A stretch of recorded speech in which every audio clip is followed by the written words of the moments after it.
Hey hello everyone, চলে এসেছে আমার ফার্স্ট ব্লগ নিয়ে।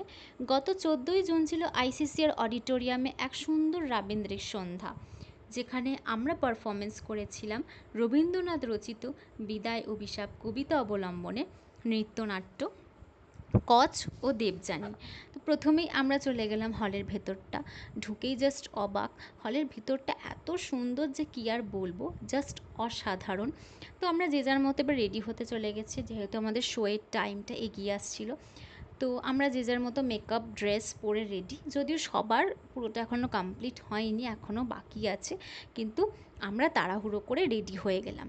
খুব তাড়াহুড়ো করে রেডি হয়ে আমরা অপেক্ষা করছিলাম আমাদের স্টেজটা কখন আসবে, কারণ কচ ও দেবযানী একটা অসাধারণ নৃত্যনাট্য এবং অসাধারণ কবিতা, যেটা করার এক্সাইটমেন্টটা প্রচণ্ড ছিল।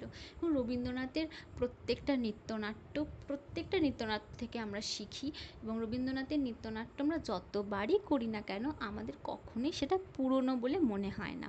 তার প্রত্যেকটা নৃত্যনাট্য থেকে অনেক কিছু শেখার জিনিস, অনেক কিছু জানার জিনিস থাকে। কচ ও দেবযানীও সেরকমই একটা নৃত্যনাট্য, সেখান থেকে আমরা প্রচুর কিছু জানতে পেরেছি এবং প্রচুর ভালো একটা এক্সপিরিয়েন্স নিতে পেরেছি। যাই হোক, প্রোগ্রামটা আমাদের খুব ভালো হয়েছিল এবং প্রোগ্রামটা করে আলটিমেটলি আমরা খুব স্যাটিসফাইড। যাই হোক, আজকের মতো এইটুকুই। আবার দেখা হচ্ছে অন্য কোনো ব্লগের সাথে। টাটা।